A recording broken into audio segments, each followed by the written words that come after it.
Well, we are going to talk about Nazi.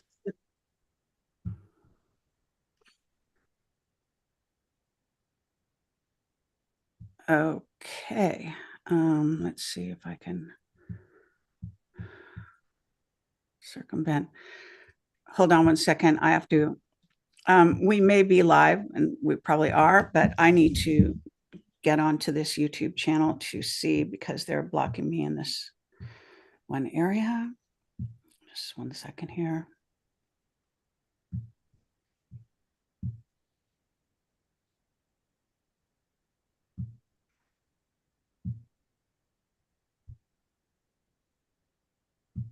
Because they're blocking me in this one area. Okay. All right. Hi, everyone. I'm Carrie Cassidy from Project Camelot and very happy to be here today. I have James Grundvig with me, and he is from, well, I'm not sure what channel you're on right now. Sorry about that. Uh, Babylon is the channel? No, Babylon, Splintering Babylon's the name of the movie. So I Okay. decided to put that up there. But I'm with Decentralized Media. My show is Unrestricted Warfare. Okay. And Alexandra Bruce, who is the, I guess, CEO of your company, Forbidden Knowledge, and you now are on Substack. I know that. Do you want to, and we can ask you to tell a little bit about how you were taken down and this and that, and get into that briefly as well. James, I think you were going to be part of another channel. You were originally with America Media Periscope and left there. So we've got some background that we can launch out with here, and then we'll go into all the topics and your new documentary that both of you are working on, apparently. Yeah, very Okay. good. So So let's oh, go start with ahead. James because he's chafing at the bit to tell us everything even before the show started. I will stay in my swim lane. All right, let me just start real quick. I've been a journalist with the Epoch Times, Huffington Post, Financial Times, FDI Magazine from 2005 to present. I worked at American Media Periscope for 4 years, published three books.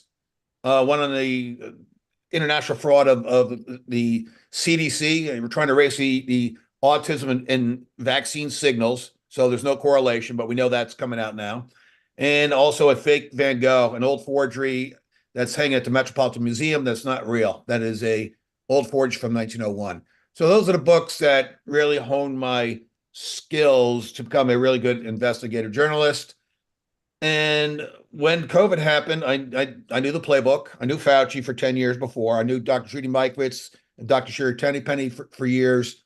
So I knew this entire shamdemic was coming. I knew there wasn't a real virus, right?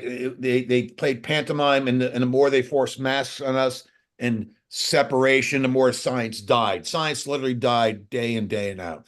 I warned people not to take the vaccines in the fall of 2020, right? I knew for sure, and a couple of women came to me personally. It told me I saved their lives, and I'm like, well, humbly, how did I do that? And they explained that they listened to me, warning them, and they never took the shots. So life has been pretty interesting, and now all the truth about all the COVID shots are coming out. Carrie, Oh, all right. Well, okay. And then you left AMP, P, and then were you going to start a channel or did so we have, and it's still under Josh Reed's Red Pill Project. You can find it on rumble.com / Red Pill Project. That's where my show is Unrestricted Warfare. I've been there since November, okay. and we're chugging along, right? We haven't gotten any major investors yet in that project, but eventually we will when we roll out with our new website, which is really, we're looking to build it on the Web 3.0 for a lot of reasons. Okay. Okay. Interesting to hear about Web 3.0, what that will entail. But let's move on to Alexandra Bruce. And Alexandra, give yourself some background. And if you like, talk about how you got sort of knocked off the internet and now you're back in what form? Right. So I've been publishing the website. It's a blog, forbiddenknowledgetv.net, for 13 years. And yeah, I mean, the first time I was deplatformed was in the first year in 2011. I posted a story. Somebody had installed smart meters on our building and put a little thing on my doorknob in Los Angeles. And I looked at this and I had gotten a lot of emails, feedback from people screaming about the smart meters. So then I found a smart meter story with that guy. Who's that guy? He had a radio show in Los Angeles, and he had like a legal document that you could present to these people to make them stop. And basically, a week later, I was deplatformed by my mass mailing company. And I was like, "You're spamming." I was like, "I'm not spamming. I take this very seriously." Finally, she says, "Our hands are tied." One of the biggest ISPs said that they would block all of our traffic unless we delete you. Because this was 2011. This was before deplatforming. Okay. And so I was deplatformed in 2011 because I did a story on smart meters. Because probably, like, who's the company that's going to be metering all of that data? Probably Google. And Google didn't want that to be a bad story. And they would stop all their traffic. So there was that. So it's been going on for a long time. But then it ramped up again really bad in 2019. And for the life of me, I couldn't make any sense of it. I was deplatformed by 2 other mass mailing services. My film, which had been distributed by Amazon as a VOD since 2015, was deplatformed. This was 2019.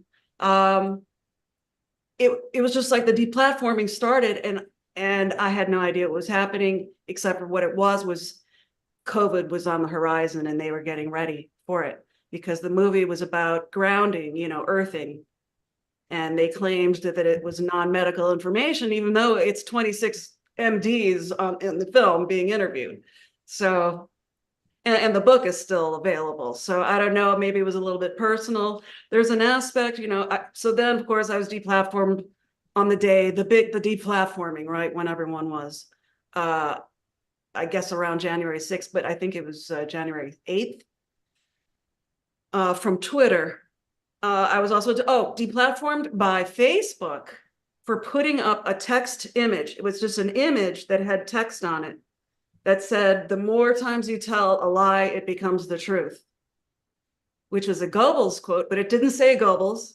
It just said the text. And that was me being a Nazi and getting deplatformed. Right. Insane.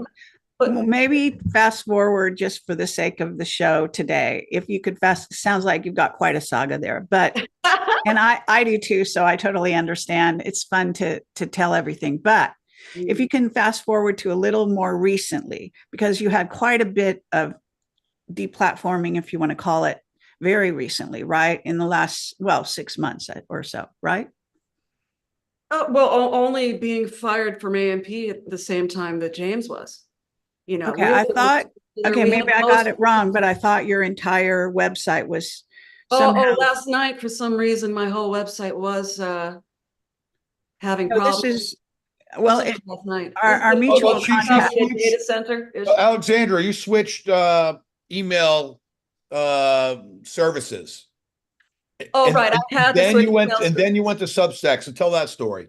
Okay, yeah. So the latest, because nobody will work with me, right? The latest company wanted to charge me $34,000 to send emails every day the way I do. And I was like, at this point, now all the ad networks have canceled me. I get an email I just did last week from, what are they called again? NewsGuard, which is, I talked to Bill and he says they are absolutely a CIA front. And they're out there to just to hassle you, basically, and to fake pretend that they're doing a job of checking your, being a fact checker for your website. So anyway, so I was not going to be able to renew that contract with that email service. So I moved to another one, which literally has 1995 technology, and it took 2 weeks to set it up. 2 weeks to set it up. So it was like, oh my God, I'm going crazy. So I decided to experiment with Substack, and within 4 days, I was a Substack bestseller, which is kind of crazy. very unexpected. And since I hadn't been making any money since October, since I was fired, I'm very glad to report that I've been making money at Substack finally. Okay, and why don't you give us your Substack address so people I'm looking it up, but I don't know if I can find it here. No, because my name isn't anywhere because I'm afraid to put my name anywhere. Okay, but isn't it called Forbidden Knowledge? No, it's called Forbidden News Substack. Forbidden News. Forbidden News. Okay, so at Two least N's. people Forbidden can. News Substack. Great. Okay, so that at least people can try to find you there. Mhm. All right. So then because you you do send out, I'm on Substack now too, because my website got attacked so much that I started to get worried that I couldn't even speak. Yeah, Like I couldn't say anything. yeah. And so I went on to Substack and started posting my articles there, had incredible reception. But yeah, so they send out every time you post an article, it goes out to your followers, right? Anyone who subscribes, and you can either go free or you can pay, right? Right. Okay, so yeah, so that's a great system, really. Although I have heard behind the scenes, Substack is maybe run by some of the same players we're dealing with anyway. Of course. I mean, there was one point where I was actually kicked off of Truth Social for no reason. I was kicked off for a week. I think they're all connected, the same AI. And I said, okay, I have no reason why on earth I would be kicked off Truth Social. And then I was reinstated without any explanation. Well, I think some of us, at least I've decided that there's somebody behind the scenes that's looking out for me, because so many things have happened to me at this point that it just has to be that someone is looking out for me. So I started getting, I had YouTube channels. They got all wiped. Yep, sure. And then I started them over, or some of them, and they started giving them back to me. And then they would attack me again and give me strikes for nothing. And so that's why I have this one right now. And it's somebody's watching out for it, I think. I don't think they could just be ignoring me, but. Well, I've noticed that they've backed off on a lot of the censorship that they had. People are. Yeah, I think they're scared because they're going to be, the lawsuits will come. Yeah. And I know that I could actually do a class action because I was overnight deleted during the COVID days and, due to censorship, no doubt about it. And in the past, I never got that happening to me because I dealt with aliens, and they decided that I could be discredited on that basis. So everything was fine. Although I did do an interview about the Kennedy assassination that got me a strike. So Kennedy assassination is still a super hot topic. And 6 months ago, my entire server was destroyed over an interview I did on the Kennedy assassination. Oh, wow. Yeah, we had to get it set up ourselves out all up over again. Okay. So it's been nonstop, and I totally can relate to both of you. Now, what I want to do is really talk about this movie that you're working on, what it's about, how you came to work together on it, and anything you want to tell us. So which one of you want to start? I'll start, since I was the one to call Alexandra. So Sheila Holm has been a guest on my show for a number of years. She's a prolific author on the restoration of America, right? Waking Up America and things like that, going into the Constitution. So I was bringing on a show about a month ago, and she sent me a 52-page document simply titled Military Government, in quotes. And that was from 1949. And I'm like, son of a gun. The last 3 years, just my reaction of all the research, the last 3 years, we have not been in devolution. We're not in continuity government, not entirely, maybe parts of it. We're actually in a simple military administration. That is why we're seeing 5 Bidens. That's why we're seeing all this insanity. It's literally a show. The alliance, the white hats, whatever you want to call them, is completely invisible. We don't see them. They're behind the scenes. It's not Obama that's running the show, secret government, right? It looks like that for all the insane bills coming out. This is the opposite. It's a military government knowing that they have to wake up humanity, in particular Americans, who are still like, everything's normal, but not really. They have got to wake them up as best as possible before certain events happen. And I'm like, they're running the show. They're taking Agenda 2030 and all of it's the same wokeness and transgenderism and all of this stuff that's so unconstitutional, and they're ramming it through Congress. Whether these bills get passed or not, none of this matters. It is all these headlines, and it's been going nonstop. And it's crazier this year than the previous years, which is totally insane. And at the same time, now we're seeing mainstream media all like in the same month, New York Times, Andrew Cuomo, Chris Cuomo, all come out and say, yeah, vaccines cause injury. I'm like, wait, what? And so all of this has come together. And I'm like, well, where's this all leading to? Well, this is leading to the final phase of this, my opinion, this operation, right? This global alliance. And I came across Daniel 2:35. Now, I'm not really a super Bible quoter, but Daniel 2:35 is real simple. God's rock destroys the fifth and final kingdom of Nebuchadnezzar's statue, right? And Nebuchadnezzar's statue is metaphor for different kingdoms. The gold is the head, the silver is the chest, bronze is the midriff, right? The legs of iron, the feet of iron and clay. And each one represents five kingdoms from Babylon all the way to the one world government they're trying to ram through our throat now. And I'm like, son of a bitch, how come no one talks about what God's rock is? No one talks about it.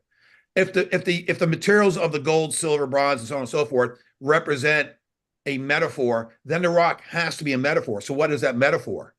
Well, it's not going to be an asteroid from outer space that's going to destroy Babylon, because Babylon is pervasive and worldwide and infiltrated everywhere.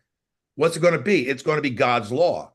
And that ties into the military government document, and that ties into the 2015 law of war manual, in which Trump comes down 2 days later on the escalator. None of it's an accident. So we're going to a military law jurisdiction. And when you look at the four horsemen of apocalypse, each horseman does what? The first one's with the arrow pointing where? At the jurisdiction. Second one has got swords, the war horse, that's the legal battle. The third one is the scales of justice.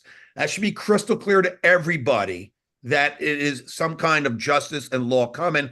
And the Grim Reaper does what? Takes the dead away. Why? Because Yahuwah, God, is a God of the living, not a God of the dead. So the Grim Reaper takes the losers away.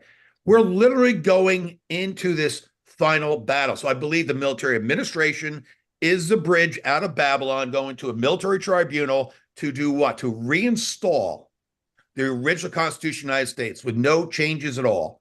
No changes in prepositions, no Rothschild stepping all over in 1812, no Crown Corporation capitalizing different things and putting fringes on flags. All that stuff's gone. We're going back to the original Constitution. And then I talked to an ex-Marine who's never spoken publicly, but will speak in the movie. And he simply came to meet a alliance commander in 2000, 24 years ago. And he knew about the child trafficking then. It was pervasive in the Red Cross, UN, everywhere. And he goes, is there a plan to save the world? It's totally crazy. And the commander says, yes, there is. They go, what's the plan? The plan is to install the original Constitution of the United States. He goes, that's interesting. But the commander added, it's going to take much longer than we thought. So 24 years later, here we are from that conversation. But the commander said one real interesting thing. There's two conditions for this plan to work. No coup, no civil war. So now we know why President Trump never signed the Insurrection Act, never would, never will sign the Insurrection Act, because that would break both conditions instantly. So this begins to make sense. So all this tied together. And then, I don't know, it must have been the work of God, because I was getting different drops from different people, like different pieces of this puzzle, and I figured it all out. And I spoke to Alexandra once I got the military administration government document, sent it to her, and I said, you know what? We've been lied to for 80 years of history. The United States did not win World War II. We lost. We were made to believe we won, but we lost. It was the Dulles brothers, the Rockefellers, and all the Fourth Reichers, Martin Bormann, Hitler. They all lived afterwards. They all had help from the Vatican, Red Cross, all of it. And now we learned the last 5 years about the Azov Nazis, which are the original Nazis, right? Or at least their offspring or children, many generations from World War II, are living in Western Ukraine. So now it begins to paint a real picture. The question is, how does this end? That's what we're going to find out, because it's going to end this year, in my opinion. Okay, that's quite a bunch to sort of weed through. Alexandra, why don't you add your own sort of 2 cents and maybe talk a little bit, maybe a little more as how this relates to the movie you're making. Okay. Well, the question that this movie is trying to answer is how is it that America is supposed to have won the war and we're now being controlled by the UN and the WHO, which were founded by Nazi generals, and the CIA, which was also pretty much an exponent of Reinhard Gehlen, a Nazi general. And it looks like the Nazis won World War II and we're being run by Nazis to some degree. And then I stumbled onto this incredible document that it was about the Black nobility that very much corroborates everything that John Coleman wrote about in his book, The Committee of 300, but goes into like insane granular detail about each family and every single corporation that they control. And how many of them, like, it's like they're a board game or a fun game for them to create cults. They love to create new cults. You know, they created Rosicrucianism and Nazism. Nazism is a thing that they created. They control the Khazarian mafia and they invented and control the Nazis. And there are certain Austrian, Italian, and German aristocratic families where this is their full-time job. And I can, if you want, read a little piece from this. And in a way, for me, this is like, I want to put to bed, like, we have to be able to talk about communism and what happened there and who did it, and it not be called an anti-Semite, because what we find when we read from John Coleman and in this document is that actually the Khazarian mafia is just a rung in the ladder. They are the order takers for the Black nobility. They're just taking orders and they're carrying out their bankster duties underneath the Black nobility. So if I can find this. Okay, and let me clarify for the audience. So I think a definition of Black nobility, because some people may be getting that wrong. So why don't you do that as well? Well, classically, the Black nobility had to do with particular families who sided here. I mean, I'll read it at the beginning. I'll read it from the expert.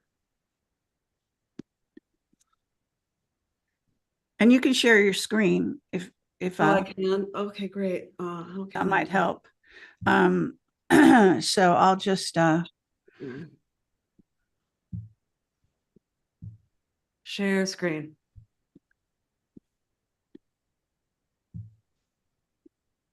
Okay, this is my article in Substack. Okay, you know the aristocrats joke where it's like so disgusting, and then the punchline is the aristocrats. It's like, that's because that is the aristocrats. It's not even a joke, it's the truth. And so, okay, the Black nobility. Who is the Black nobility?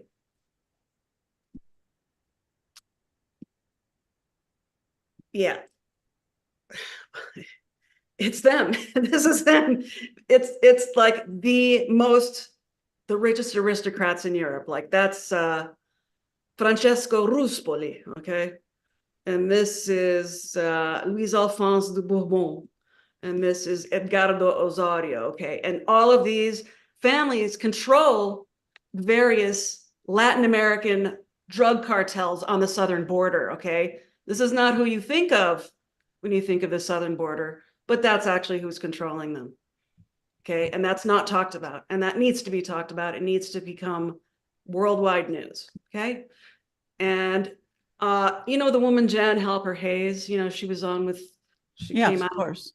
and she talked about the 1871 treaty and basically how it reverted the US to its pre-Revolutionary War vassalage to the UK and put the bankers in control of our lives. And she refers to basically there are 12 families that really control the finances around the globe. And this is the Black nobility, are these families. And one of them is this House of Wittelsbach, which is German. And they're the ones that invented Nazism and control the Nazis, and also are very involved with the Zionist movement. And, you know, the Jewish mafia, I think in Europe, in European territory, because then there are those that control the Jewish mafia in US territory. But, you know, there's the Wittelsbach family is still making billions of dollars every year from the Hudson's Bay Company because of the 1871 Act. It's just unbelievable. The Belgian crown is still getting taxes from the United States because of the 1871 treaty. So things like that are going on that need to stop. So who is the Black nobility? Getting back to answering your question, they are the base of the global crime syndicate that controls this planet. The Black nobility or Black aristocracy are the aristocratic families that sided with the papacy under Pope Pius IX after an army of the Kingdom of Italy, led by the Savoy family, entered Rome on September 20th, 1870, and overthrew the Pope and the Papal States and took over the Papal Palace. And then the nobles who were involved were later ennobled by the Pope that they installed. So basically, this group of aristocrats took over the Catholic Church and all of the enormous wealth of the Catholic Church. I believe that the Catholic Church is the wealthiest single entity on planet Earth, just in real estate holdings and art alone, you know. So Well, that's it used to be the Queen of England, but yes, right. but she is dead, and She's part of it. Yeah. So, but let me say this much, since you're going through this stuff. So this is also in David Icke's books for people that follow Icke. And it's also, of course, in John Coleman's books. But there's many other researchers throughout the years that have outed this stuff. It doesn't sort of stay in the forefront of even the alternative media's mind. I do want to highlight the bankers, which is the Basel, Switzerland. Right, and that's where I am right now. And in this document, they're referred to as the court Jews, such as the Rothschild, Warburg, Goldsmith, Oppenheimer, Walton, Sassoon, Kadoorie, Lewis, Javal, Lauder, Sackler, and Dreyfus families work through the Roman Curia or royal courtrooms, such as Buckingham Palace. The French Rothschilds work for the Black nobility of Rome and the French House of Orleans. The British Rothschilds work for the British Crown. The Sassoon and the Kadoorie families work for the British Crown and oversee banking and business in China and India. The Swiss Rothschilds work for the House of Habsburg and the House of Hesse. The Oppenheimers work for the German House of Württemberg and the Cologne-Oppenheim branch. The Austrian House of Habsburg granted them titles of nobility. So the Warburgs work for the Italian house and also have Italian titles now at this point, because they were Venetian bankers originally who have moved, I guess, more up. I actually dated a Warburg in college. I went to school with a lot of these people in both the Black nobility and the a dubious honor. Okay, well, that's interesting. Now, the thing is that, you know, because we want to bring it into present day and also really talk about how, given that we know this, the background exists here, what will your film be about exactly?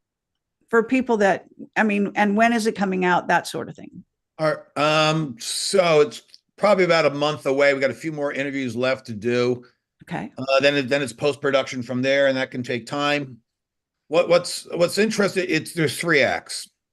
And the first act covers the hidden history that most Americans believe we won the war when we did not. And it talks about you know, the takeover of the United States. It talks about it does begin with the Federal Reserve creation at Jekyll Island, built over a Canaanite altar, no less. It covers the end of World War II, and then it goes through, you know, first Dwight Eisenhower trying to warn us in his farewell speech about the military-industrial complex, then JFK's vision to splinter the CIA in 1,000 pieces, and he pays for his life for that. And then Ronald Reagan, most likely being part of the alliance in some form, being shot 10 weeks into it. We then jump up to the JFK Jr. Crash, covering that story in 1999. And then next thing you know, we're at 9/11. And 9/11 is very important in a sense, not only the anthrax attack and not only the start of the war on terror for 20 years, but 9/11 is really important for not only the Patriot Act, but then the multiple 5 or 6 pandemic-related acts that came afterwards, the PrEP Act and a few others that all led to one conversion point, COVID 2020. So all of this is related. Then the people, because some people, when they wake up and they go, how the hell did I get, how did we get here as a individual, as a family, as community, as a society, as, you know, world, how did we end up here? Well, this movie is aiming to take a stab at all of that. Then Okay. the counter punch, second act, is when the law of war manual was promulgated on the 12th of June 2015, Friday. And then 2 days later, on Trump's birthday, the 14th of June, on a Sunday, he and Melania come down the escalator to announce his candidacy. None of that's an accident. You know, now Trump is the face. It's a very big signal. The law of war manual being promulgated at that time is a very big signal, because that's the jurisdiction we are going to, right? Everyone can talk about Gitmo all day long, but we're going to some form of global military tribunals. It is the only way to return us to God's law. So God's law will destroy the five kingdoms. Okay, Literally. slow down, slow down. Okay, Alexandra, do you mind going back to the main screen so we can see the people? Because I Yeah, can't I seem was, to do it I don't know myself. how to, I don't know how to do it. I'm not sure what is It happening. says highlight match case. It seems. There we there. go. Okay, great. I took care of it. Oh, all right. I'm not, I've got to get this window out of the way. So, because James, you're jumping ahead a bit, and I think people might be, you know, losing the trail here. So going from Alexandra's article where she's pinpointing some of the Black nobility, et cetera, so that we're talking about the early days and going back in time. I know we're not really talking about the Anunnaki, we're not talking about Egypt, we're not talking about Atlantis, and so this story goes back even further, of course, you know, and so in a sense they are the king makers, if you will, but this is very important history, and everyone is still confused on who the real players are, who they, you know, who belongs with what, and the various families, why we have certain banking families that are in the top, JP Morgan, you know, Chase, and so on, the various bankers. So, Right, and how we were told our whole lives Nazis are terrible and not look at Nazis, and now the Democrats are like clamoring to give hundreds of billions of dollars to Nazis. It's like, yeah, the Democrats have basically morphed into the Nazis we know from the past in the most bizarre ways. Really hard to believe, but actually happening right in front of our faces. Since especially COVID I think outed Nazis in our midst, as I call it. Very, very apt. So at this point, now, James, you were jumping to okay, I think you were trying to jump to the end game, right? Is that where you were headed? You know? Well, yeah, basically. I mean, the first half of the movie is basically Act One. And the first half is going to cover the full-blown infiltration, right? You know, we've all been taught that, oh yeah, well, Operation Paperclip just brought over Rocket Men. Like, no, that's not all they brought over. They brought over, I think it's Goebbels' propaganda machine from the 1930s, right? In 2013, Obama signed that in the National Defense Act, saying, yeah, mainstream media, go ahead and use propaganda. You're allowed. You can't get punished, right? Well, so into the advertising agent, you know. Advertising world. COVID's been nonstop propaganda. Every day's a lie and a gaslight. It is nonstop because of Obama. That's been allowed to happen without repercussions yet, but there's going to be repercussions. But they also imported bioterrorist scientists into the United States. That is crystal clear. And we know they imported MK Ultra. The entire program was downloaded. So health tyranny. Right. So, I mean, they had roadmaps on how to destroy mankind in the future 80 years ago. And had Donald Trump and the alliance not had a counterpunch and had Hillary Clinton come in, I think we'd been either in FEMA camps in 2020 or we'd been resisting going to FEMA camps, but it would have been a full-blown war. So now we're in something completely different, right? They disrupted their plan for a zombie apocalypse. There's many moving parts because they're trying to kill us with all these different vectors, but they have the biggest saving graces The dark side is yet to produce 5 or 10 dead bodies of the street at the same time. They've been unable to mimic anything that looks like a pandemic, epidemic, an outbreak, none of it. They've been unable to do it. That is really good news. Okay, well, okay, and let me say that there will be some reinterpretations or some slight disagreements with the way you're characterizing some of this, because at this point we've got doctors and others coming out and giving numbers, real numbers across the world, saying that as a result of the so-called pandemic, whatever it was, and we can also discuss ad nauseum what was in it and the 5G and so on, but billions, they're even saying possibly as many. Yeah, but that's from the vaccines and the vaccine shedding. Right. That's the collateral damage. It's not. But this is part of it. Not from some invisible virus at all. Okay. Well, I have a guy named Scott Perez. He's a doctor. He does molecular. I got 100 doctors that say show us the excess deaths in 2020. They didn't exist per se.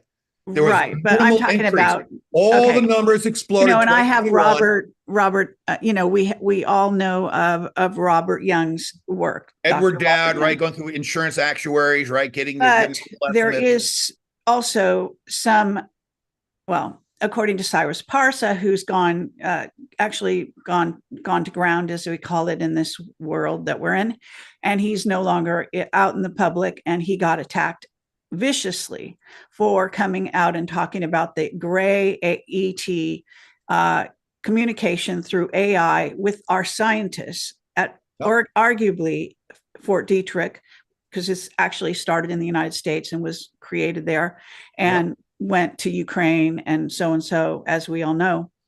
And then China was one of the places, and Italy, Lombardo, I think, region or something. Yep. Anyway, Lombardy, whatever they say. So, yes. So there's a lot of moving parts here. Now, I think for the purpose of this discussion, because I want to catch up with the audience to where some of the things you said in the very beginning, James, may still be open to discussion. Okay. So I want to hit on those quickly. So one of them is this a military, are we under a military law right now? Are we under control of the military right now? Are they really? Not us, just the clowns in Washington, just the federal government. They're letting everything else play out. They have to. That's my opinion. They are also participating in some big ways. For example, in Ohio, and knocking down bridges where there are strategic routes for child trafficking being interrupted. So one of the things in stopping the trafficking is to interrupt the networks, the actual networks where they transport beings, from one place to another. I totally agree with you. Yes. And we see the border is still open, and they're still bringing in children. Now the border becomes, to me, the final phase of this. Again, it's my opinion. I have no one knows how this will really end. But but the border is very interesting. The question is, and it's counterintuitive, is the border right? Why did everyone let the border happen? And if the White Hat Alliance is in charge, why let it happen? Because they need a couple things to happen. They need, number one, Americans to wake up that you're losing the country and you're about to die. They have to scare the bejesus out of the average citizen. They got to say, hold on, wait, at some point, right? So they're waking up more and more people doing this. The second thing is they need, going back to what I said about the ex-Marine from the Alliance commander, cannot be a coup, right? It cannot be, right? It cannot be a coup. And there is, but this is a very important point. So no coup. How will they achieve that? They will achieve it only when the foreign invaders plus the insurrectionists from 2020 destroy cities this summer, fall, whenever it may happen. That will trigger many clauses in the updated Law of War manual that will allow the military to show themselves for the first time in uniform, taking down the enemy. Okay, well, no, because from your mouth to their ears, I certainly, fingers crossed, that would be so excellent. However, for many of us who've been waiting for the actual actions to take place in front of Americans instead of scenes where everyone can argue before this happens. What? We're gonna get a couple more body blows. Okay. We got to go through some more darkness before that last event happens. Apparently. So, Yeah.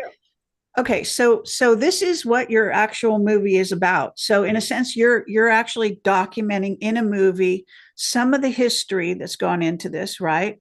But Yep. you're also chronicling not only what's going on now, but where it may end up. Is that right? Yeah, Correct. it And we're starts going with to have like Go 40, ahead, Alexandra. 40,000 foot view of history of this like black nobility stuff and how they 1871, how our taxes still going is paying them, how they actually run the borders, how they actually run the Sicilian mafia, they run the crime gangs in America, and then they act like they're like these foofy fancy people, like they're the worst criminals on the planet, literally. And they also, they finance all these drug companies that gave us the death shot. So, Right. And fentanyl and and so on. also for me, like, I think an opportunity because, Jews have really been taking a beating. Like regular Jews are afraid for their lives right now because of the actions of a few Jews who are criminals, who are arch criminals, who are like Or are mega, they? Our question is: are they real Jews? Are they fake Jews? or are are they they name Satanists? assumers like Khazarian mafia? I mean, who are they really? Are they Canaanites? What are we dealing with? Are they Phoenicians? Mhm. I mean, it's very important to identify who they are. I mean, really are not because of the last name with a Berg and a Witz and this and that. Not because I wear the Star of David. None of that nonsense. I Who are they think it's really? kind of, I think that probably the Jewish mafia is probably similar to a Freemasonry.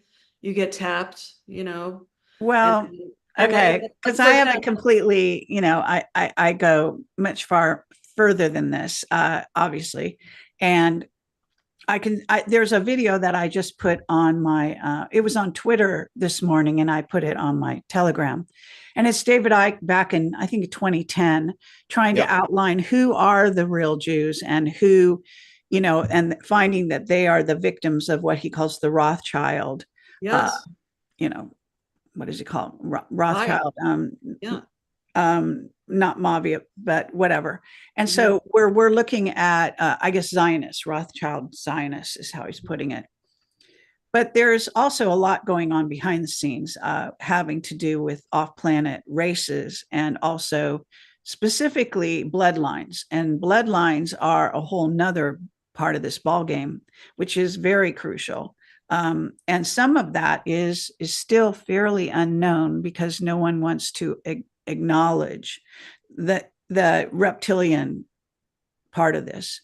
Right. And our movie won't be covering any of that because Yeah, I get that. and for a lot of reasons, when you wake up from a bad dream, like they're not going to believe half the dream. And if you start Right. going expanding way out there, they're not going to be able to grasp it. Yeah, It's yeah. And I've really, heard that really rationale. a no, if, story if for it were them up to to say, me, the how rest did of I the get here? show, the rest of the show would just be us talking to Carrie about the ET component of all of this. Like if it were up to We could No, do that for the B-roll. well, but I've heard every argument there is on this regard, but I don't agree with it and I don't obey it. But I have been told to my face by Juan to, not talk about it. And so is Mhm. Simon Parks, by the way, and so have other people. But the point being is that you can hide your head in the sand on certain issues and be revealing other issues, which is very helpful to people that know nothing, which it seems like a large part of the population, especially in Well, and I America. think a In very fact, I simple think Europeans are more in the know, and even East, Asians and so on and so forth. Those societies are more in your face with their governments, and they really do know how deceived they are, much more so, even younger people from those different walks of life. But in America, there has been a complete programming in what you call the velvet glove, which is the Illuminati having two approaches to the way they run a government, right? So one is the actual, the stick, it's like the stick and the carrot thing, and it's also called a velvet glove, and or the hard knocks, whichever side goes first. And I think during the Nazi era, they found that that was not as successful as the velvet glove approach, which is part of the reason they infiltrated America and they took over some of these a lot of things went secret, highly secret, and they were less likely to look like a tyrannical government, even though they were. And Jim Marrs, going back to, he wrote a book called The Fourth Reich Yep. before he passed on. It's well worth reading, and basically documents the infiltration of Nazis into our country and the takeover scenario, which is actually much deeper than people realize and completely has to do with the secret space or the space program. So that gets into Space Force and into going into underground bases and rescuing children.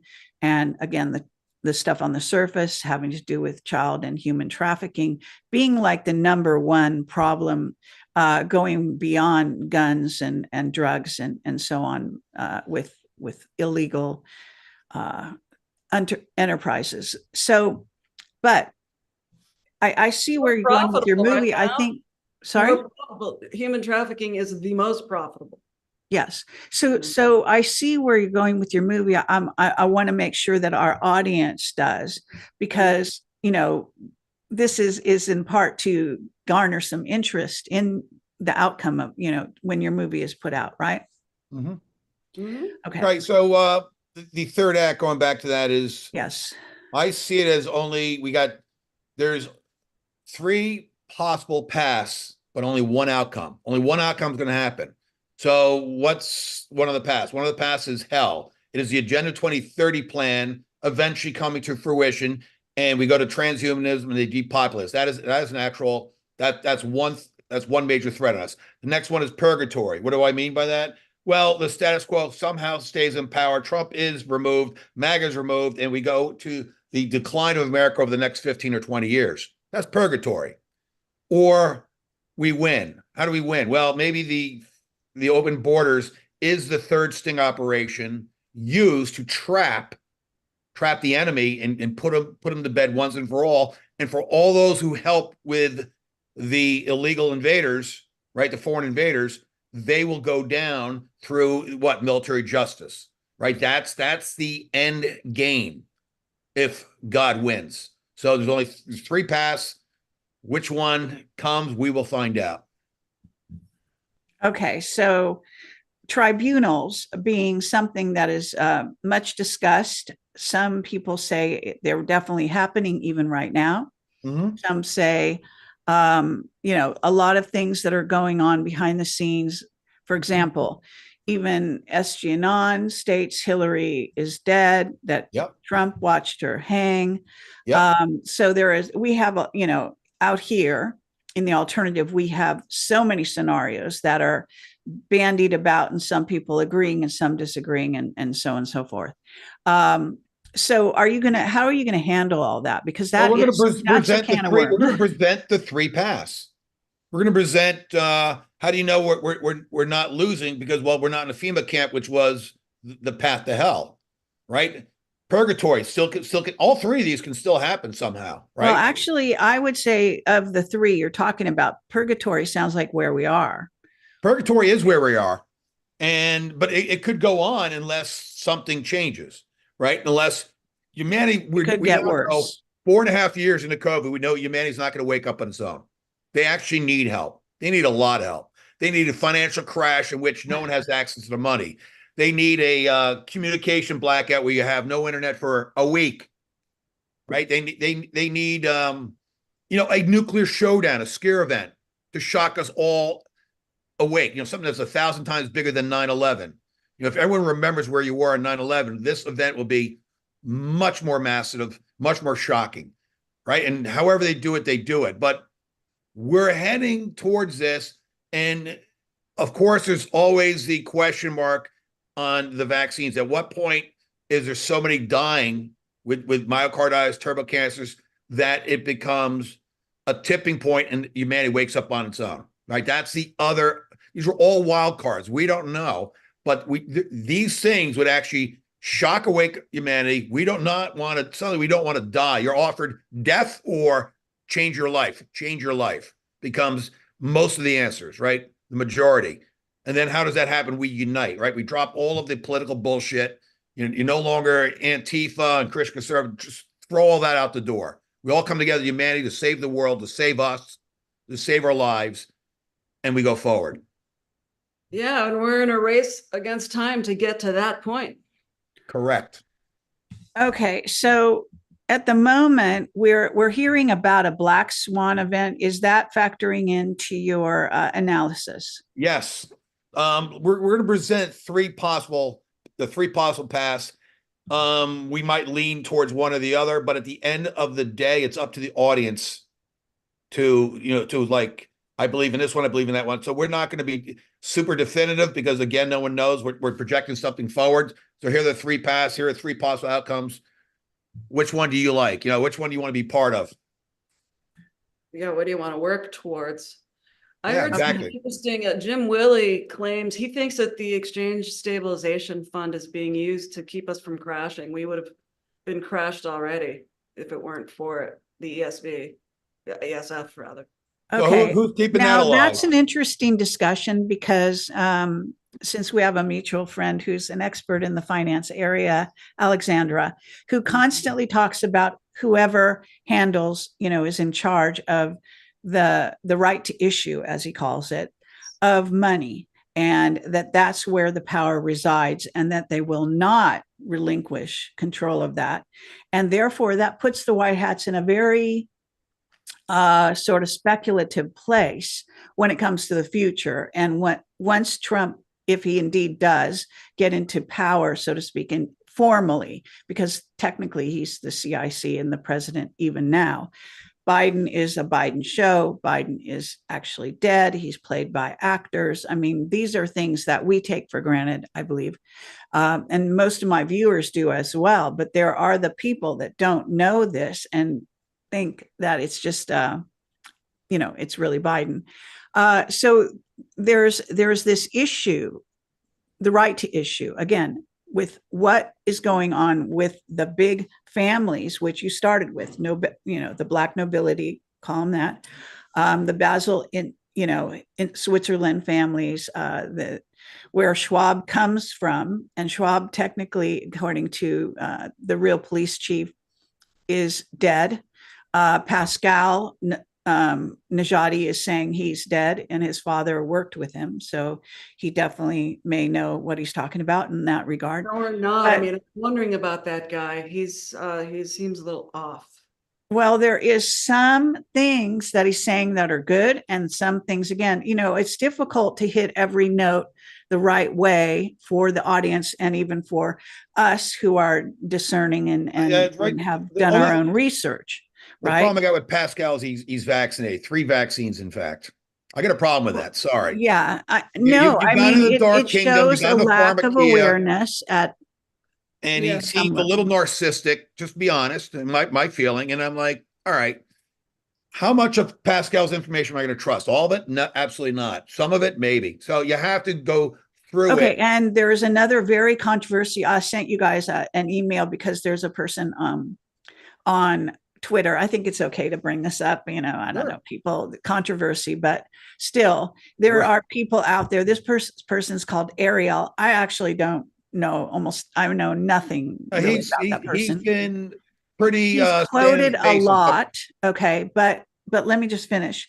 So he is, basically doing something with Pascal, coming out and saying certain people have to die, or at least be arrested for the things they're saying. And that actually sounds a lot like Nazi Germany to me. Yep. And so I have some issues with that, the way he's framing things. Yep. Now, sometimes people, tend to go over the top when they really mean something different.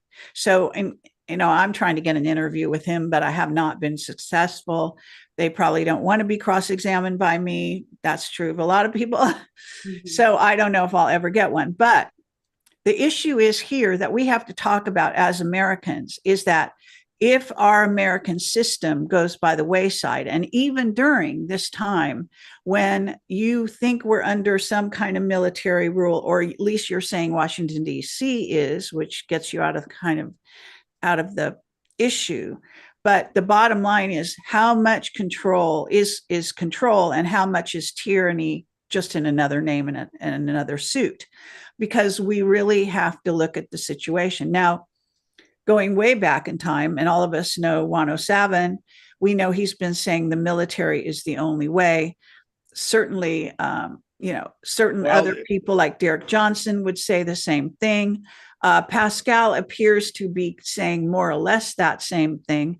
But what does that really mean? And how is it playing out on American streets? Because I think early on, one thing that I heard was that the White Hats simply didn't have the military, and maybe no one does, to control our United States, because we're such a big country and we're so spread out that it's more difficult to try to control us. Okay.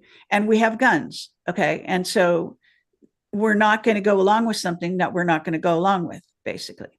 And this is where it becomes an issue. And by the way, both Trump and 107, and I consider them the lead spokespeople for the White Hats, if we will. And also that means the Space Force military movement, whatever that might be. And they are reluctant to go against the Israel lobby in any way, shape, and form. And that harks back to the problems we had in the past. And that's maybe a sticky topic, and I'm not sure where we're going to go with it. I just want to bring it up because, we have to highlight these areas that are not sussed out. And I really admire what you're doing with your movie, because I can see, both of you have a great grasp of the past and the current situation we're in, right? So you're going to be hitting on all these great topics. You're not going to put them to bed in one movie, obviously. No, this is not going to end anything. It's just really information, and it's going to be a twofold information. One is the current people watching it. The movie's going to be shared for free. We're not looking to make money off it. It's number one. Number two is after the Great Awakening or the Shock Awake or whatever brings humanity together, a lot of people who've been called normies, the normies wake up and say, how did we get here? Well, now there's going to be a movie called Splintering Babylon. They could actually go learn at a very, 90, 60, 90 minutes, learn at a very high level, 40,000 feet, as Alexandra said. They can learn a lot of the truth, and then they can do their own research. They need a place to start. We're trying to offer them. It's really aimed for them down the road, truthfully. Yeah, and I applaud that. I think that's going to be very necessary going forward. So just in terms of, let's kind of talk about where we are right this minute. I'm just curious, where your minds are at, because here we are. This is end of May, beginning of June. We actually made it through May in kind of one piece, more or less. Yeah, no, but there's, for example, I have a friend in Minnesota who yesterday or the day before said there were 11 tornadoes in the same day. I mean, how insane can it be? When was Minnesota ever a tornado alley? It's not. Exactly. I mean, so what is, in other words, so there are things going on every day, things that are happening not just in our country but around the world. Correct. And that we don't have a handle on. In other words, who's doing it? What is it part of? And certainly the Hamas-Israeli war and what's being carried out there, the genocide, and what we're going to end up with over there, whether that civilization, the Palestinians, we don't know if will survive. The Zions at the top of Israel, the ones that have been control Israel for 70 years or whatever, we don't know if they're being removed or not by the alliance. I have no idea, but that's a possibility. They could still be in power. That's a possibility, right? So it's very hard to figure out, and it's not genocide. I know people jump all over my back, but the numbers do not corroborate genocide there. It really doesn't. Oh God, I think they do. No, not when I was told through a friend in Israel back in the beginning of April. So you talk about, all right. Well, maybe the problem is 7 weeks ago you had Israel. Over in the first 6 months. If you compare the numbers of the October 7th invasion, which I guess people can disagree with what the Carrie, numbers there Carrie, versus the number of Palestinians. And by the way, you're not going to know how many Palestinians actually have been killed so far. But, for a while it was like 38,000, but now it's more than that. I mean, this is ongoing and this is a genocide. You're not going to get me to back down off that. Okay. I'm going to present a different side. You might disagree with it, but Uh-huh. the Gaza health minister leaked out to a contact Israel, my source in Israel. Guess what? Beginning of April, you had 21 to 22,000 dead. You had 13,000 soldiers, Gaza Hamas soldiers, and 9,000 citizens. That's over 6 months. You're killing 3,500 a month, not 30,000, not 50,000. Well, that's not the numbers I'm hearing. Like Ukraine and maybe Russia. you're getting wrong information. I could see why they would do that. But the thing is that I think we just have to, we don't have the actual dead. And I think it's very difficult to count the dead, by the way, in the mess that has been created there. But arguably, I think they said at the beginning of the invasion of Gaza, at least this version of the invasion, that there were, I don't know, something like, correct me if I'm wrong, I'm bad with numbers, but 100 million Palestinians in the Gaza Strip. And they all have to move south. 2.5 million people that live in Gaza. Gaza is a very small area. It's like a can of sardines. 2.5 million total, max. That's it. Okay. But at any rate, you have to start with that. But I don't want to make this a numbers argument. Okay, so let's not go there. But let's agree to disagree that you don't think it's a genocide, and I certainly do. Not yet. Yeah. And I don't think numbers actually should be the determining factor on what's a genocide and what isn't. But, if you want to go by the World Economic Forum's numbers, that's your business. Okay. No, but wait, hold. They went to an international court, did it not? Back in October, November. That was a long time ago. And we haven't heard anything, and they haven't stepped in since. So I guess maybe that court's controlled, probably like the rest of the world, by the black nobility. And it was back then as well. Okay, so but what I really wanted to do was to talk about the world situation. Recently also we have Taiwan, which is also a wild card. And recently there was a news item that came out and said that, well, there was a couple strange ones. One was that China had completely surrounded Taiwan with ships and various things. Yep. And two, that the leader of Taiwan is suddenly wanting to talk to China. Not sure about what or how or anything.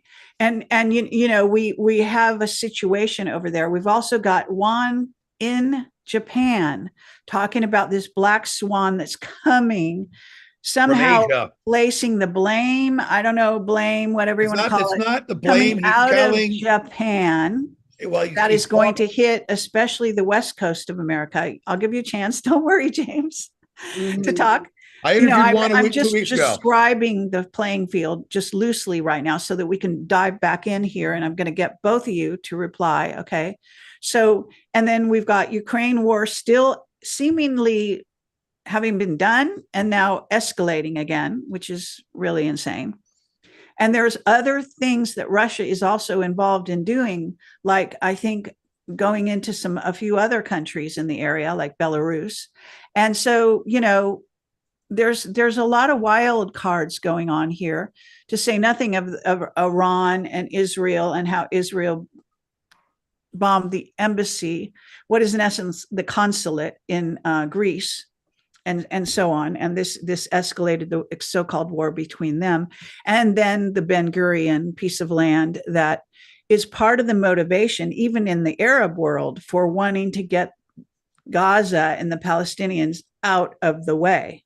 So that's another piece in this story. And it goes on. So let me go one at a time. James, you've said a lot. Let's have Alexandra give some of her thoughts on this is about the current situation we're in right now.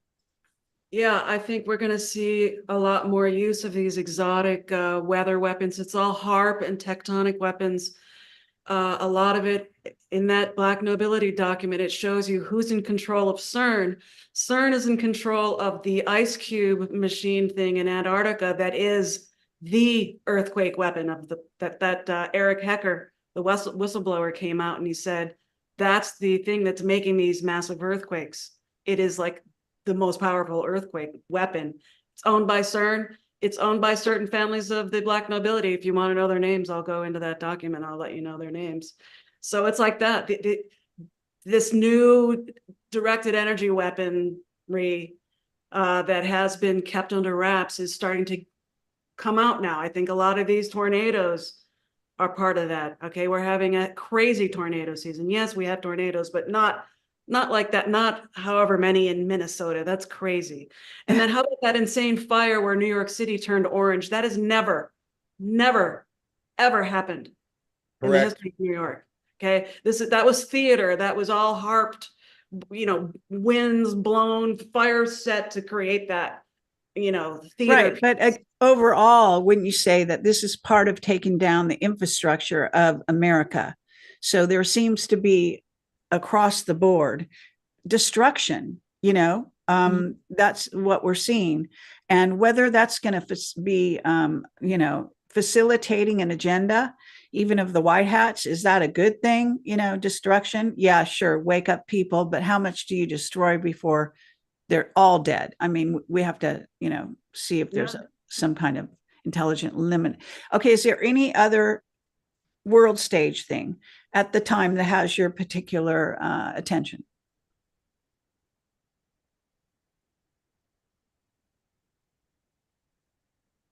Well, definitely the two big ones are like a grid down, an EMP situation where we're completely without energy and it can't be restored quickly. That's terrifying. That could lead to the deaths of, 90% of the country within 2 weeks, according to some studies. That's scary. That's a worry. Yeah, and that could accompany the black swan event. Right. Theory, yeah. Right. Okay. James, now I'm gonna give you the platform. Okay, so world situation now. What's your take? Well, we actually got some news. The BRICS are going to basically cut off certain banks on the 6th or 7th of June. So that's 10 days away. Now, would that be, because now China really wants to cut off all trade in US dollars. Will that accelerate the black swan? So that's a question mark. I don't know. We're going to find out. We'll be in the beginning of June soon enough to see if the black swan shows up in that month or later on in the summer. I don't know. So that's one. Two is Russia is aiming its tactical nukes at the West, right? So is that part of the scare event? There's been a few articles in that the last 2 weeks. And right, Russia is absolutely has completely gone full speed ahead. It is late spring, eventually summer, and I believe they're heading right towards Kiev. But they've already been to Kiev. No, but they're going back there for to a do reason. what exactly? To expose all of the human trafficking, all of the what do you call it? All of the events, all of the cabal's operations, everything, all the black ops, everything, money laundering, all of it's going to be exposed because in there is the truth. And so when there's going to be a declass of information, I think in the United States and I think Russia, Ukraine, I think it's coming in the same week. I really do. I think that's going to really shock awake a lot of people. Okay, what about that 10 days of darkness thing? Juan even is now hinting, I guess he's hinting that that is on the books again, that they're going to go for that. Yeah, it's so what does it mean? I don't think it means grid down. Right. I think it's a full-blown communication it's 10 days. Yeah, it's 10 days. It's not. Depending on losing this, it's losing your telephone. It's no TV. It's literally we're blacked out. And maybe the white hats need to wipe out communication. So not only do they wipe out ours, but they wipe out the enemies. Right. And this sounds like a worldwide 10 days, not just US, right? Absolutely. Now, can you imagine being one of these foreign invaders and migrants in the United States? You're given one of these, you got your debit card, and next morning you wake up, this no longer works, and the debit card is zeroed out. You got no access to it. Everybody at the same time. What the hell would happen to them? Sure. It becomes a big question because then they have no more money, and this is how you cut them off. They can't even call their handlers or their managers, outside of America, whether in Canada or Mexico or China or wherever, they'd be cut off from the rest of the world. Well, they'll just invade further and faster, as far as I'm concerned. They'll be exposed. They'll actually they won't be Well, able to not if communicate you don't within have they won't any, be able to communicate within not if cells. we don't have military down at the border If that's they have substantial.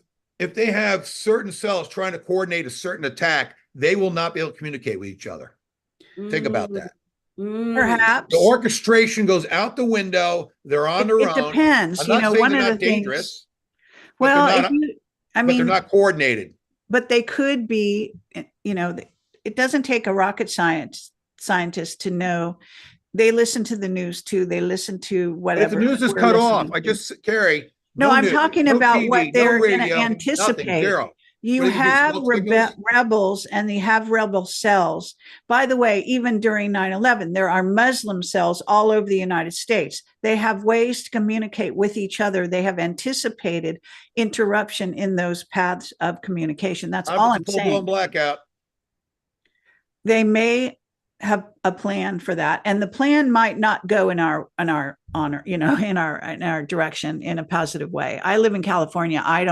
I can see that they could easily regroup in person and carry out certain things, even escalate their agenda. So, but okay, let's, this is all on the table. It's all possible. In terms of what's coming, would you both agree, generally speaking, that a lot of this is not going to happen until around October or before, slightly before? I think a lot of it happens before then.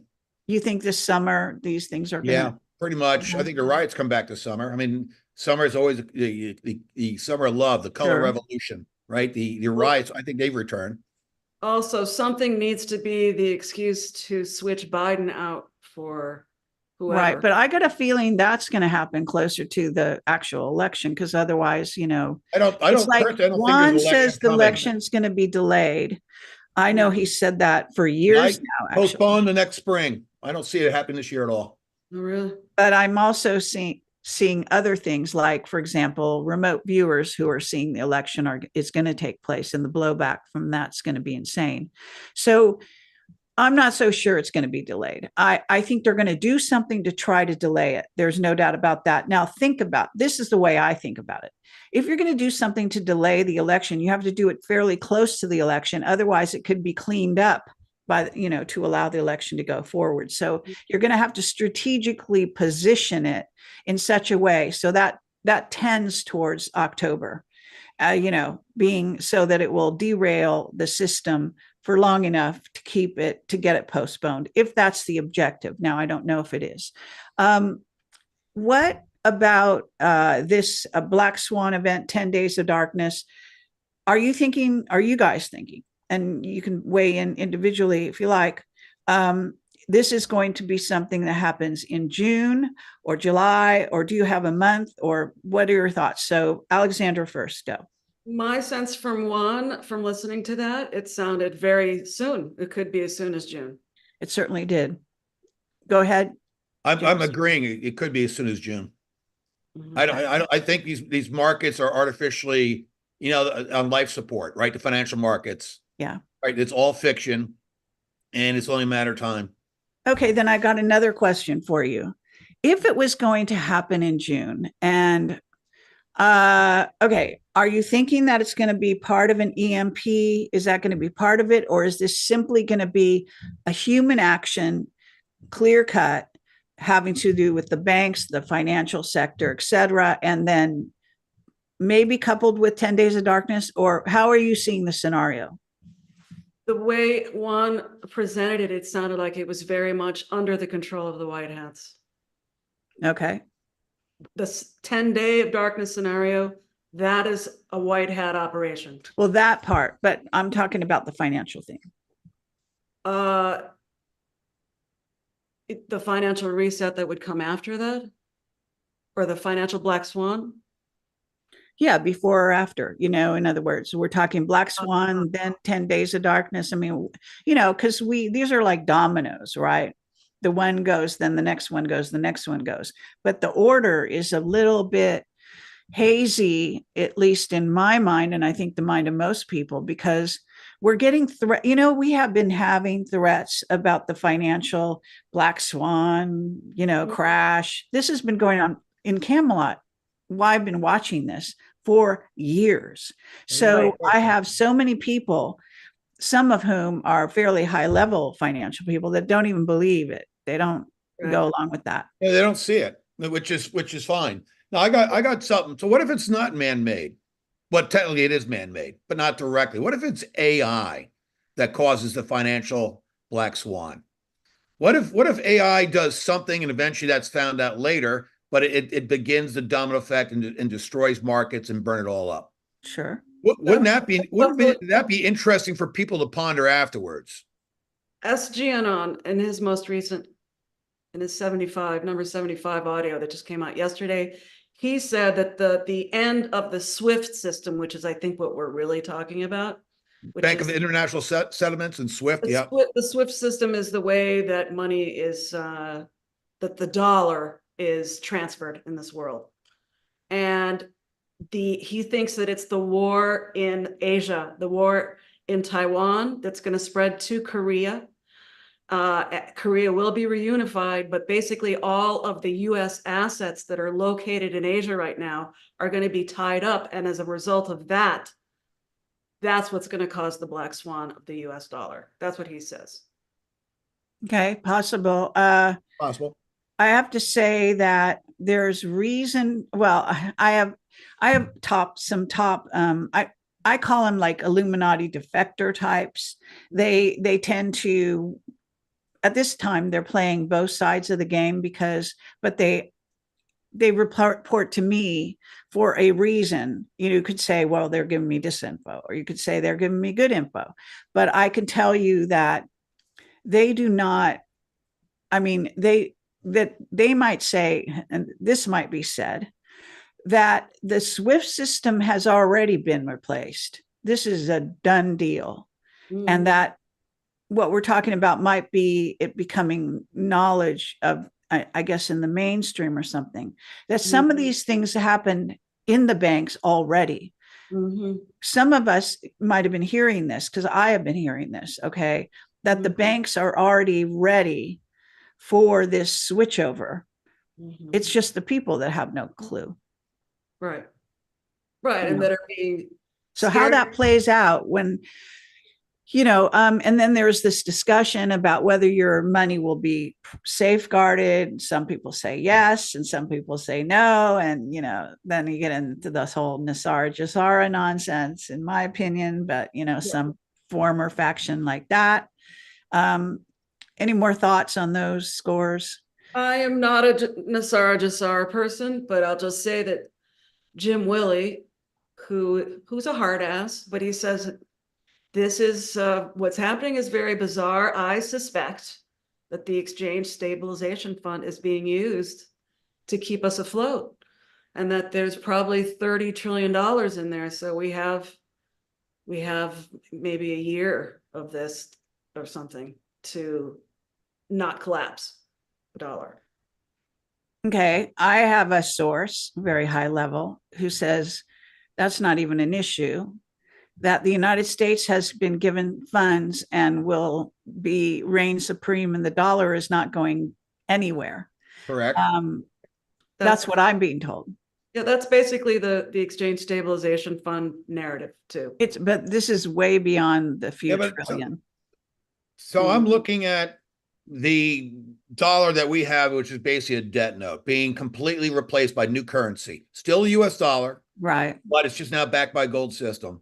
And this would force the money launderers, okay, come to the banks and trade in your cash for this. And with money laundering, all the criminal networks, they really, how did you make this money, right? So you go through that cycle. But I also see, going back to God's law, doing what? Destroying all of these unelected agencies, CDC, IRS, all of it being dismantled, degraded, removed completely, or downsized, whatever. But they're going to be wiped out to a great degree. So we're not going to have an IRS in the future. That part makes sense to me, because it's been a two-tiered system forever. Yeah. right? that I love. Yeah. Right? I That mean, makes everyone sense. If loves we go to that. consumer tax or something along those lines, that Mhm. part makes logical sense. And why should we, IRS is a foreign corporation, right? These are all Right. corporations. That is all that is coming to an end. That part of the Babylon system is coming to an end. Yeah. I have to agree. Otherwise, we're being deceived, because Yep. my understanding is that they had to Trump took over the Treasury, put the Fed under the Treasury. Now, if that never happened, if some people argue it didn't, some people argue it partially was done, but not completely. I mean, you get It so was, it many was different. partially, but yet the Fed in Washington D.C. is bizarrely empty. The Wasn't the it handed over to BlackRock? the bronze emblem outside of the St. Louis Fed was removed a year and a half ago off of it by a couple laborers in a beat up blue van, and it had no crating. So the 6 foot by 6 foot, this giant emblem, the St. Louis Fed, was removed off. They had video of it in a man lift. Wasn't created, wasn't wrapped, wasn't protected to go into a museum or something. Was simply scrapped and thrown in the back of a van. I worked in construction a long time. That is not how you treat an antique, but I guess it's not going to a museum. Okay. All right. Well, this has been very fascinating, I think, of a discussion. And it's great to hear you guys, what your plans are, what you're doing, what you're really involved in. And also, these topics are not easy topics. They're not easy topics to explain in terms of history, right? And you do have to delineate your beginning and ending, because otherwise you know, you're getting into my territory, I guess you might say. And when you go there, it really becomes complex. Um, let's sort of wind this up, because we've been going for a while. Alexandra, let's have some parting remarks. Well, I think uh, the best way through this is to just not be afraid. That's been the main challenge, is just to, actually just to be appreciative of getting to witness this incredible moment in history. And I just try to, because it's hard, financially, emotionally, I'm an orphan of my family now. That's like the worst part. I mean, it's been horrible, but I am still looking forward to victory at the end of this. You have to look at things that way. All right. And James. To Alexander's point, truth. Sort of truth divides families and nations. We're learning how true that statement really is. Truth is what's going to separate you from everybody else. The people that go in for all of the gaslight propaganda lies, that they do not represent the future of mankind. The future of mankind, I'm an optimist, is God wins, we win, truth wins. That is where we're heading.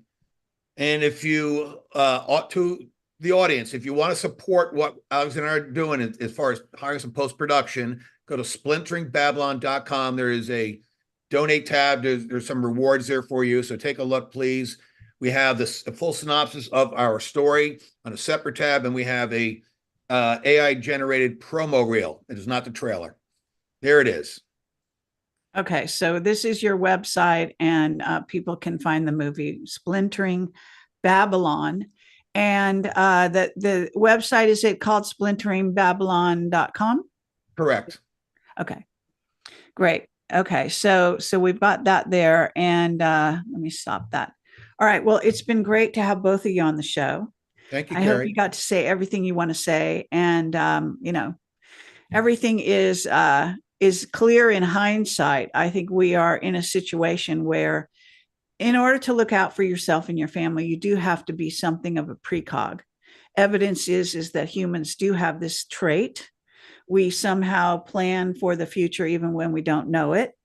And you're going to be wherever you need to be to experience, as far as I'm concerned, what you need to experience, because all of life is an experience. And this is the most key part of it, that it's a journey, and that you decided to come here for this journey.